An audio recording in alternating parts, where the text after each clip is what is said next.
Assalamualaikum warahmatullahi taala wabarakatuh.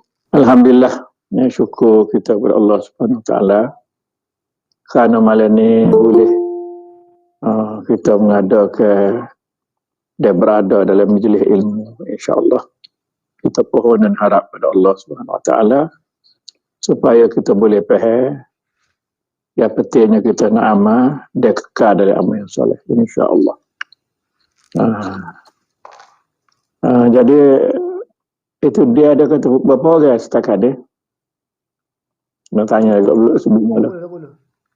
Alhamdulillah. Jadi kita ni akhir dah muka surat 20. Akhir dah. Orang ada orang apa dah yang ada WhatsApp lah. Ada berapa orang? 20. Tapi 20 juga. 20 juga.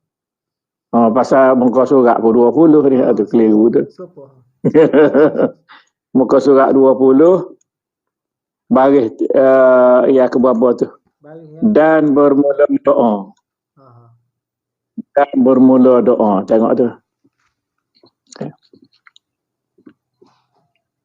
Dan bermula doa itu menutupi akan sesuatu daripada Allah.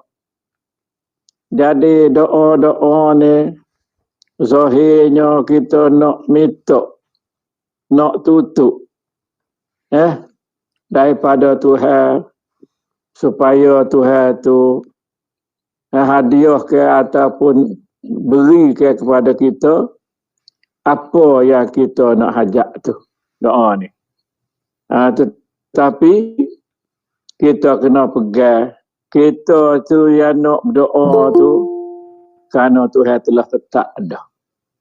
Apa yang kita nak doa tu pun Tuhan telah tetap ada.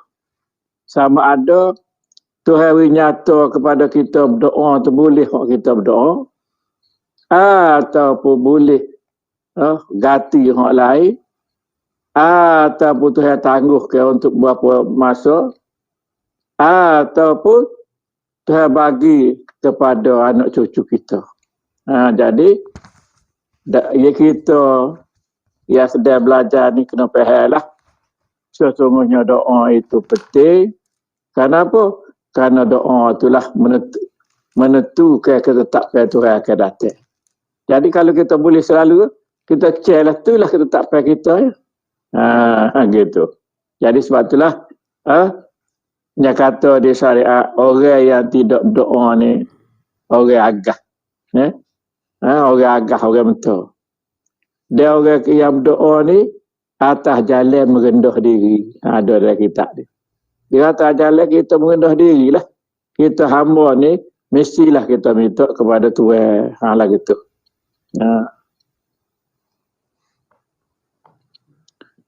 Itu memberi bekas dengan perbuatan Allah Ta'ala. Hak kita boleh tu semua kerja Tuhan belakang. Bukanlah kerana doa tu dah. Tetapi doa yang kita baca tu adalah ketetapan Tuhan dah. Yang nak menunjukkan perbuatan dia yang dia akan nyatakan kepada kita. Lah gitu. Maka memberi manfaat ia akan segala yang hidup.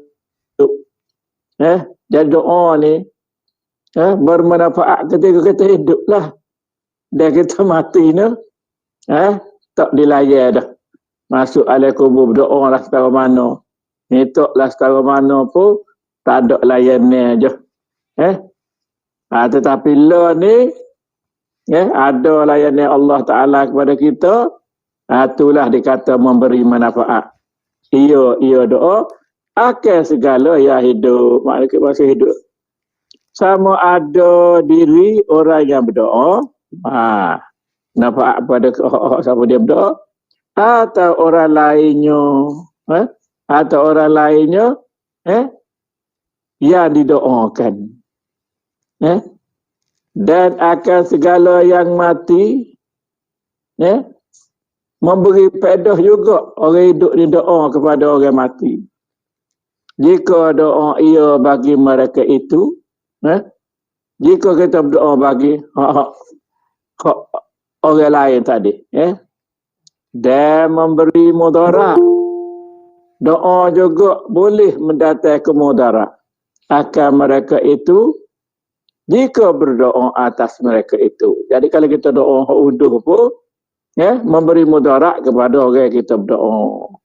Tapi dosa lah kita aja dari segi hukum syariat je. Dan orang tuduh lah, orang sihir kita. Orang apa nama, Tok Umar kata ni kena sihir ni kena apa nama ni, ubat minyak mati bunuh ni macam-macam tu. Sebenarnya ialah doa yang memberi mudarat. Doa orang mungkin dia doa tu dia kena aniaya ke, atau saja-saja dia nak berdoa, dia nak tengok kita susah, dia doa dengan Tuhan. Tuhan bagilah kau. Sebab apa Tuhan bagi? Sebab Tuhan ni maha kaya. Kalau tengok dari segi syariat. Tengok dari segi hakikat, ya dia nak berdoa tak azali lagi. Akan berlaku lah ni. Katalah berlaku, kita kata serupa kena rasuk, serupa kena sihir. Semua tu azali lagi, ya Tuhan telah tentu dah. Kerana doa mereka itu tentu, ya kita tuduh dia dengan minyak mati bunuh lah, dengan sihir lah, dengan apa nama ni, tuk bomo, asli lah macam-macam kita tuduh tu. Hakikatnya azali lagi, Tuhan dah tentu dah, nyata di kita nak buat lagi tu. Nak doa hak jahat ke, hak baik ke. Dan ketentuan tu, gapo hak dapat Tuhan telah tentu dah. Sebab itulah bagi orang hakikat, dia tengok semua yang berlaku pada diri kita ni, comel berlaku. Sebab apa? Sebab Tuhan dah buat azali lagi dah. Kita nak lari lagi mana? Azali lagi Tuhan dah. Nyata ke kita akan jadi begitu, gini. Kalau kita nak bayar ke, serupalah. Tok Dalai wayar kulit tu, dia nak main wayar kulit tu, cerita tu habis dah dia tahu dah. Daripada mula start, siapa akan habis cerita tu, Tok Dalai tu kena tahu dah. Ibarat tu, Tuhan tidak begitu sebab Tuhan ni maha mengetahui. Jadi Tuhan ni, ibarat je, nak suruh kita pergi, hak sungguhnya, Tuhan ni telah menentu dah kita ni, daripada kita belum diwujudkan lagi kita ni, sehingga kita ni diadakan. Jadilah gitu. Dan wajib i'tikad bahawasanya sekalian barang yang lain daripada Allah Ta'ala, lain daripada Tuhan, dia kena i'tikad juga. Ni hak lain dah ni. Kita kena i'tikad, kena berpegang juga selain pada Tuhan. Sama ada segala sifatnya itu, atau berdiri benda tu binasa sekaliannya. Binasa ni maknanya tidak kekal dengan hak asal. Apa kita lah, binasa kita ni ibarat kata daripada kanak-kanak jadi remaja. Binasa adalah kanak-kanak tu, makna tak ada. Binasa ni makna tak ada. Lepas tu, kau tua, lama-lama, mati. Bila mati tu, tak ada adalah hak hidup tu, binasa lah daripada nyata hidup tu kepada mati. Misal je lah gitu. Melainkan 10 perkara. Hak ni, Tuhan tidak mati ni. Tuhan tidak mati. Apa dia?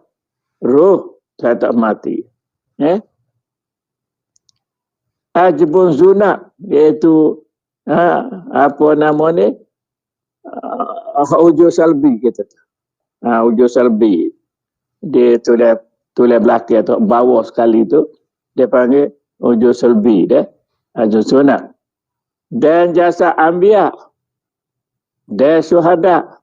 Jasa nabi-nabi, rasul-rasul. Dan syuhada ni orang yang berjuang pada jalan Allah. Dan arash, dan kursi, dan luh, dan kolam, dan surga, dan neraka. Jadi 10 ni Tuhan tidak akan peracur, tidak akan binasa lah. Walaupun kita kata alam ni binasa. Dan bahawasanya tiada mengetahuikan hakikat roh. Jadi hakikat roh walaupun dia tidak binasa, kita tak boleh kata roh ni kodim, sebab roh ni baru. Ada dalam WhatsApp, dalam Facebook, ada yang mengajar dia kata roh ni kodim dah. Roh ni baru, sebab roh tu urusan Tuhan. Kuliru min amri rabbi. Kalau ditanya tentang roh, nyatalah katalah roh tu adalah urusan aku, kata Tuhan. Urusan di mana perbuatan Tuhan. Hak Tuhan buat mestilah baru. Tetapi roh ni nak menyatakan hayat. Hayat ni sifat Tuhan. Jadi Tuhan jadikan roh tu dan roh ni adalah hakikat ataupun rahsia kepada hayat. Lagi itulah. Malaikat Allah Ta'ala. Itulah hakikat roh ni. Kita tidak tahu keadaan sebenar, tak tahu. Tetapi sekadar yang telah Tuhan sampai kepada wali-wali, nabi-nabi, rasul-rasul, bahawa roh ni adalah rahsia kepada hayat. Ataupun kalau kecek kapur, roh-roh ni menunjukkan kepada hayat, kepada hidup. Dan hidup di hayat-hayat ni sifat Tuhan. Dan sifat Tuhan dia wajib duduk di Tuhan. Bila nyata di kita, namanya roh, namanya nafas. Dan wajib beriman dengan bahawa mati itu dengan pertengahan Allah Ta'ala. Dan tak dapat tiada bagi tetap makhluk daripada mati. Dan kita kena yakin juga, kena beriman juga bahawa mati itu ialah perintahan dia tu, bukan pertengahan, perintahan. Maknanya mati-mati ni Tuhan tetap ada. Tuhan kata fa'iza ja'a ajaluhum la yastakhiruna sa'atan wa la yastaqdimun. Tuhan ada tetap ada. Mana kalau siapa ajar tu Tuhan tidak akan pergi depan, Tuhan kata pelambat atau cepat, kecuali pada masa tu dia tetap azali lagi. Walaupun dari segi fiqh ulama kita kata ada takluk muberam ke, takluk hakiki ke, mana takluk ni hanyalah dari segi kita kata nampak kita berdoa tu Tuhan ubah. Maksudnya kita nak mati lala dah. Doa pakai doa berubah. Padahalnya azalinya lagu tu ya. Kalau mati pukul berapa hari berapa tu tetap ada, tak boleh nak ubah ya. Tapi Tuhan nyata ke kita ni berdoa. Lagu tu je lah. Ya. Dan bahawa malikil maut ialah yang mengambil akal segala roh. Dan bahawasanya roh kemudian daripada mati badan itu dinikmatkan dia atau diazabkan dia hingga kembali ia kepada badannya. Maknanya bila kita masuk alam kubur, kalau mengikut kita ni, mana Tuhan akan masuklah roh kepada body kita tu. Hasil itulah soal jawab pertama kita dengan muka wa nakir. Lagi tu je lah. Sama ada kita tu diazab, kita kena dia soal, bedah dia, atau kita ni dinikmatkan dia. Maknanya kalau bahasa kita ni orang ahlillah ataupun orang mukmin yang sebenar, kita tidak disoal. Dia tak soal lah. Soal apa orang boleh jawab. Jadi dia tahu dah ni boleh jawab dia. Ni orang spesial ni. Maka sebab itulah kalau kita masuk alam roh, kita akan dapati orang sambut kita seolah-olah macam dunia ni supaya Tok Raja nak lalu lah. Atau orang besar-besar lalu lagu mana polis. Polis tu muka nakil lah kita kata. Lagu mana polis? Polis akan mengelak dia beri laluan. Kalau kita bukan setakat tu dia sedia ke kenderaan. Alam roh tu dia sedia ke kenderaan dan apabila kita naik tu laju seperti kilat. Ke mana dia pergi tu? Dia buat alam roh lah tempat kita lah. Yang mana tempat alam roh tu berbau harum. Dia Tuhan buka pintu-pintu surga. Jadi nampak. Boleh hidung bau surga, boleh rasa, boleh nampak surga tu tempat kita nak pergi tu, molek. Begitu juga orang yang diazabkan. Semasa dia diazab tu, dibuka juga pintu neraka. Jadi, dia terasa ada azab api neraka tu, bahaya api neraka tu, walaupun dia belum masuk lagi. Lagi tu. Dan bahawasanya tiada mati seorang, melainkan tatkala sempurna rezekinya dan ajalnya, dan jika dibunuh sekalipun. Jadi ajal kita ni, malaikat rezeki, iaitu malaikat,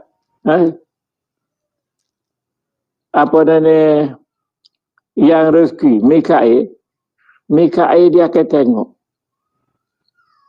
Katalah Allah ni, tak ada dah rezeki dia esok. Boleh beri dia setakat pukul 10. Maka Israel pun tahulah. Kerja dia pun sapalah. Dia kena pergi derah.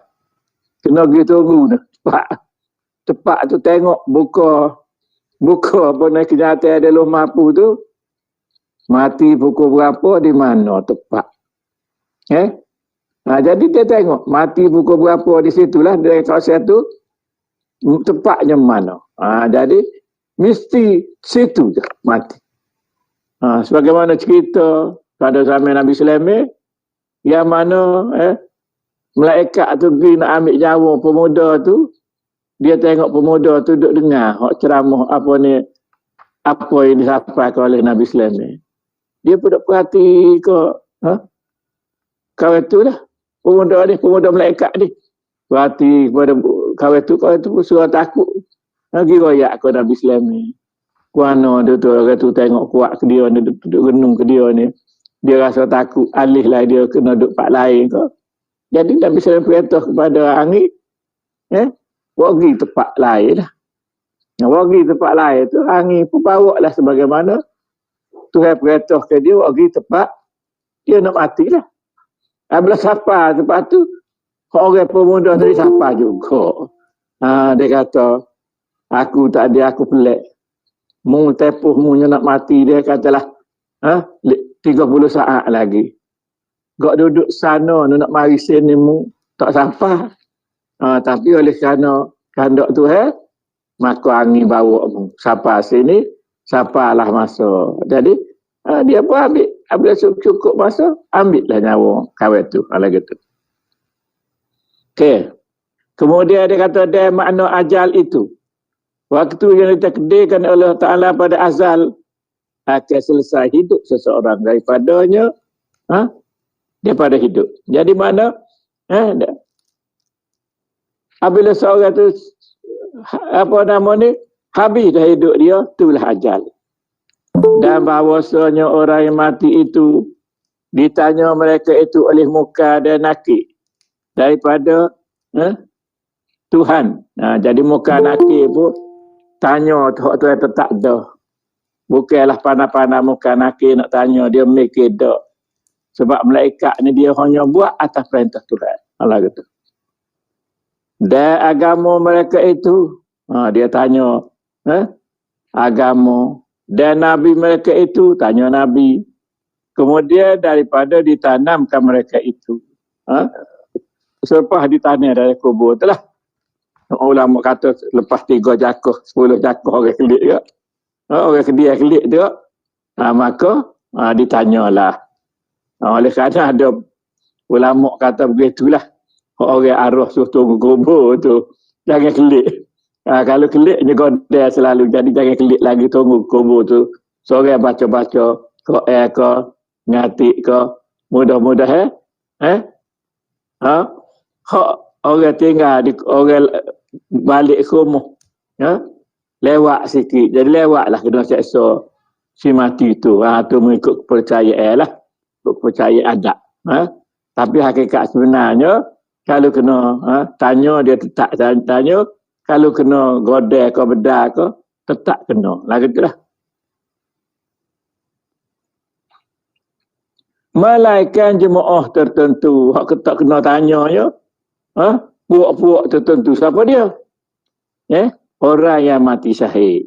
Jadi, datang tu tak diriwayat dah Nabi-Nabi, Rasul-Rasul. Dia orang mati syahid. Itulah mereka yang tidak disoal. Ya. Dan bahawasanya setengah daripada mereka itu yang mati itu diazabkan di dalam kuburnya. Jadi dalam kubur tu dia kena azab dah.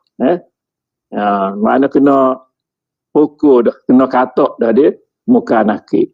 Dan setengah mereka itu dia ada nikmat. Ada setengah tu bahagia, tak ada bersatu. Dan setengah daripada azab kubur itu bahawa mengapit oleh dua lambung.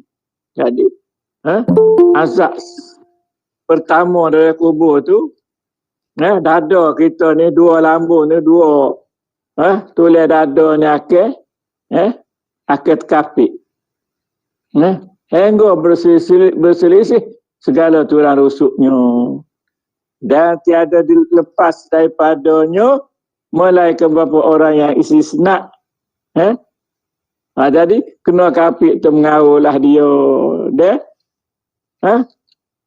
Tidak akan dilepaskan daripada kena kapit itu kecuali orang yang telah Tuhan tentukan supaya dia terlepas.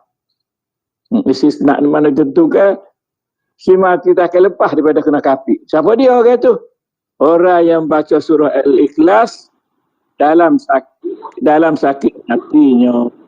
Jadi kalau dia hidup dia tu, dia duk baca sebelum dia mati tu, baca Qul huwallahu ahad tu, Qul huwallahu ahad, baca sakit tu. Bila dia mati, maka orang ni tak ada lah seksa kena kapit tulis rusuk dia tu. Dan bahawasanya dibangkitkan mereka itu pada hari kiamat, dan bahawasanya dihisapkan mereka itu atas segala amal mereka itu. Jadi semuanya bila Isra' tiup sunah suka kala yang kedua, maka bangkitlah kita. Yang pertama tu lejat, yang kedua tu bangkitlah kita pada hari kiamat. Dan bahawa dihisaplah mereka itu, semua manusia ni, dan jin ni, dihisaplah mereka itu segala amal mereka itu. Melainkan mereka yang masuk surga. Orang yang masuk surga dengan tiada hisap, itu tidak dihisapkan.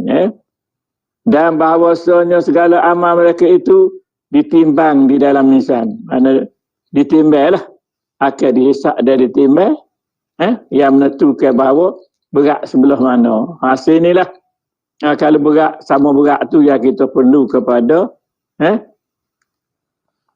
Rasulullah kita. Kita akan cari dia supaya dia tolong timbang atas mizan, sama ada baju dia ke, berapa dia ke, supaya berat balik kebajikan. Tidaklah kena seksa. Gitu. Dan bahawasanya lalu sekalian mereka di atas sirat, atas siratul mustaqim, atas titian sirat, artinya titian kepada surga atau kepada neraka. Jadi kalau mengikut kitab besar-besar dia kata sirat ni di atas neraka. Kita lalu tu, jadi dan oleh kerana sirat ni halus ya, yang seperti rambut di belah 7 katanya. Maka bagi orang yang berdosa lalu tu tentu dia jatuh. Tetapi bagi mukmin, dia lalu tu seperti kilat. Tak ada masalah. Dan bahawasanya segala mukminin datang minum mereka itu daripada haud. Jadi kita juga mana kalau orang mukmin lepas berarti sirat tu sebelum masuk surga tu boleh minum air di telaga haud. Iaitu koleh Nabi kita Muhammad sallallahu alaihi wasallam. Dan bahawasanya mendapat mereka itu akan syafaat. Jadi kata tadi sama tadi, kita nak syafaat pada Nabi lah pada hari kiamat. Dan terlebih besar syafaatnya itu syafaat pada menceraikan hukum pada muakif. Hak besar-besarnya syafaat kita ni dapat menyelamatkan kita lah, menceraikan hukum tu. Kalau patut kita ni masuk neraka, masuk surga. Tu menceraikan hukum pada muakif. Maknanya kita ni patut pergi kok tu dah, boleh masuk surga juga misalnya. Dan wajib beriman mukallaf dengan bahawasanya neraka itu sebenarnya dan telah ada ia sekarang ini, neraka surga ni ada dah lah ni, dan bahawasanya tempat kediaman yang kekal bagi kafir. Neraka tu bagi orang kafir kekal ia. Soal lagi bagi orang Islam pada soal kekalnya, iaitu orang munafikin, munafik, kekal juga. Tapi bezanya orang kafir ni jadi kaya api duk datang, orang munafik ni duk patak api neraka. Dan barang siapa masukkan dia daripada mukmin yang derhaka, mukmin yang derhaka tiada kekal di dalamnya di dalam neraka. Tetapi bagi mukmin yang derhaka, mukmin yang derhaka ni ialah mukmin yang fasik. Mukmin yang fasik masuk dalam neraka tetapi tidak kekal. Tapi orang Islam yang munafik ini kekal dalam neraka sebab apa? Sebab dia penuh akidah. Walaupun dia semaya puasa, akidah dia penuh. Kenapa? Kerana setiap masa orang munafik ini nak meruntuh ke Islam. Sebelah dia lah. Jadi duduk siar, duduk royak sehingga kita ni jadi kelia kabut habis kita orang awal, kita orang tak erti ni. Kenapa? Kerana ulama-ulama suk ni, ulama-ulama jahat ni menterjemuh ke Islam ni seolah-olah Islam dengan agama lain tu serupa. Seolah-olah Tuhan kita dengan orang kafir buat Tuhan tu serupa. Jadi ni masalah kita lah. Biasa kita pun terpaksa atau kadang-kadang tersalah panggil Tuhan juga kepada orang kafir sembah, sedangkan dia sembah tu bukan Tuhan makhluk. Dia sembah tu makhluk, bukan Tuhan. Tapi kita kata Tuhan juga. Sebab apa? Sebab kita tertipu daya oleh puak-puak munafiki ni. So kata kita kata ada Tuhan lain tu. Sebab kita di segi keedah je. Sebenarnya tak ada. Keedah tertakutnya ada Tuhan mengadakan Tuhan lain sedek je lebih rendah pada Allah. Jadi dia mengadakan juga. Jadi tak boleh mengadakan dah. Janganlah dalam fikir kita mengadakan Tuhan yang lain selain pada Allah. Jangan mengadakan. Ya.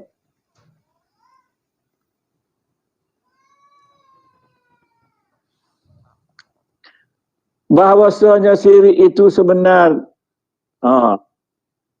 Syirik di mana menduakan Tuhan itu betul. Ada sungguh. Telah ada ia sekarang ini. Lah ni pun ada. Dan memilih setengah ulama bahawasanya tempat tempat surga. Ini surga tak ada bukan syirik bahawasanya surga itu sebenar. Makna balasan surga pun betul sebenar. Dan telah ada ia sekarang ini, ada dah juga sepuluh neraka tadi lah. Dan memilih setengah ulama bahawa tempat itu di atas langit. Jadi masa Nabi Isra' Mi'raj tu dia masuk surga neraka tu pada langit yang ketujuh. Dan orang kafir, mana selain pada Islam, tiada masuk akan dia sekali-kali. Ni pula ni ulama kita duk kata orang kafir boleh masuk surga juga. Orang ahli kitab boleh masuk surga juga. Sama ada orang ahli kitab ke ataupun orang kafir ke akan masuk neraka. Tetapi orang Islam masuk surga lah. Orang Islam ni jok Nabi Adam lagi. Orang Islam ni ialah kaum yang turut ataupun mengikut Rasul-Rasul. Itu kita panggil orang Muslim. Dari orang Muslim ataupun Muslimin-Muslimat. Daripada Nabi tu ada lagi sehingga Nabi Muhammad. Bukan kata Nabi ada dulu agama lain. Ibrahim agama lain dah. Kalau disebut bunyi lain pun hanya bahasa. Sebab bahasa Nabi-Nabi kita ni berbeza-beza tu jadi. Jadi apabila sebut kok orang putih, kok Cina, kok Jepun, jadi lain lah misal lah gitu. Kena pegang situ. Bahkan letak saya paling kita bincang lah. Dan hanya sesungguhnya tempat kediaman yang kekal bagi mukmin. Jadi syurga ni kekal bagi orang mukmin selama-lamanya. Bersedap-sedapan mereka itu padanya pada syurga dengan bagai-bagai naimul mukim. Jadi dengan segala nikmat-nikmat yang tetap. Yang tetap yang ada tu kalau rasa kenyang, rasa senyap. Sedap-sedap semua. Jadi berkekalan. Dan terlebih lazat segala nikmat syurga itu. Hak lebih sekali duduk dalam syurga apa dia? Memandang kepada Tuhan Rabbul Karim. Tengok kepada Tuhan yang mulia. Razaqnallahu ta'ala. Sekian dulu. Allah alam sekat dulu lah. Untuk kitab ni kita tengok kitab yang kedua. Dan minggu depan ni kita beralih kepada kitab Baqaratul Aman ni.